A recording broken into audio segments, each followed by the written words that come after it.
Let's look at this project and where we are, because you recently announced the 123 billion rand program that's in order to eventually procure 7,200 coaches. So where are we in terms of accessing the financing for that? Well, we are on course. I think we've made enormous progress. We issued a request for proposals on the 19th of April.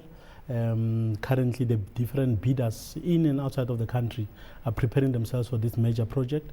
We are replacing the entire fleet of Metro Rail with new modern trains that have got all the features from a mobility point of view, from an energy efficiency point of view, but most importantly from a safety point of view. They've got what we call automatic train protection, crashworthiness. These are very important in any modern train that you find today.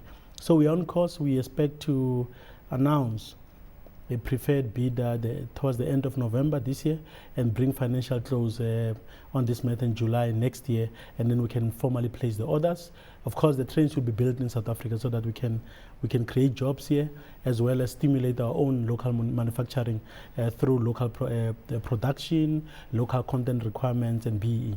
Before we get to local procurement issues, just tell us a little bit about the financing of the deal and how it's expected to be structured. Because, as you say, you've got bidders coming to the table. Financial close hope to be reached next year, July 2013. So what is the structure of it in terms of debt versus equity? No. Well, the bulk of it would be financed from the national fiscals.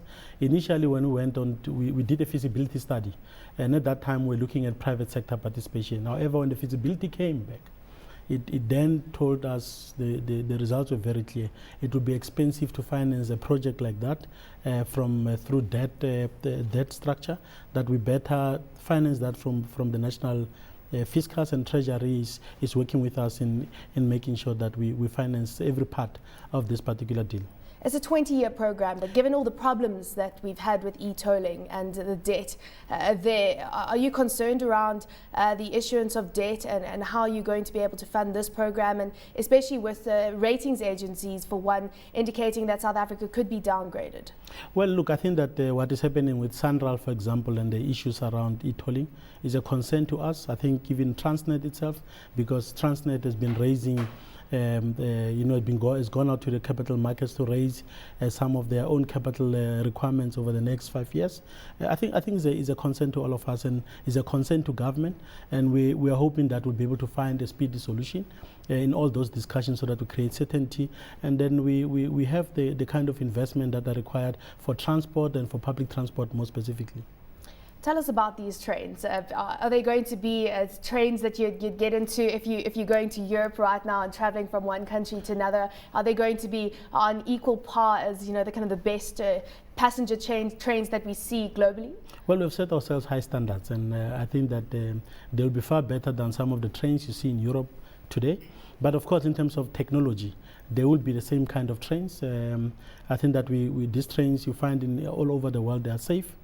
The modern features of those trains include the efficiency in the operations, not only on the energy side. If you look at current trains, for example, in South Africa, they are 4 times heavier than what you find internationally, meaning therefore that the energy requirement to run those trains are quite enormous. If you look at the carrying capacity, our trains are closed. You can't even see throughout the train if you are inside. So I think that will increase the carrying capacity by 15%, meaning therefore that we'll be increasing capacity there.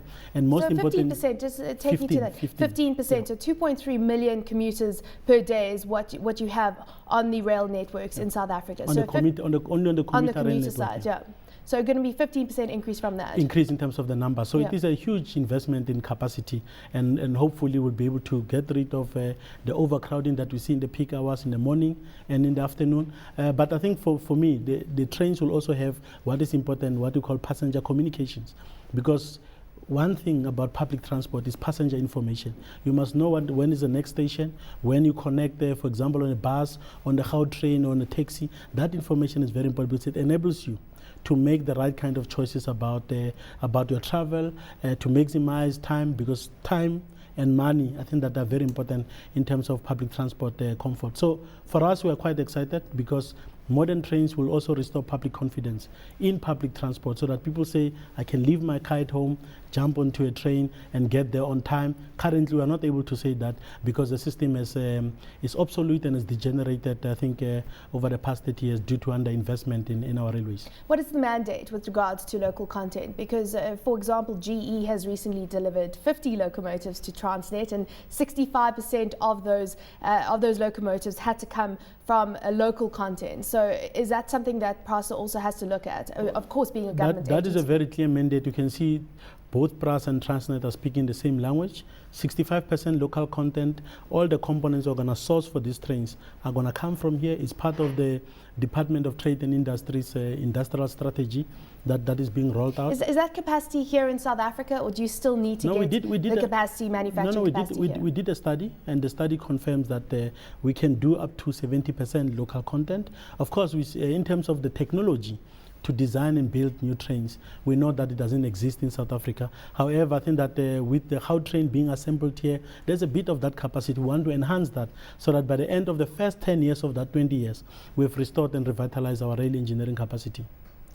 So ultimately, you're sitting with a situation right now where 20 years down the line, South Africa is going to have a modern public transport system. Is that what we can look forward to? Yes, no, we are talking about 20 years, but we are already on course because 2015, we want the first trains to be coming into the system. So the first train, we're not talking about 20 years, we're talking about 2015. That's the first thing. So we want the elements of a modern commuter rail system in place by 2015, which means the first trains will be arriving, would have rolled out the modern signaling system, also currently being rolled out here in Gauteng as well as KwaZulu-Natal and the Western Cape. So, and we'll have modern stations where people can go for retailing and for other activities. So we are modernizing the entire system so that it can meet the needs of the country over the next 40 years. What is the geographic expansion of this program? Where does it start? Where are the key trains going to be added at first in South Africa? We've identified 3 major corridors. The first corridor, of course, starts from Mabopane into Pretoria, going to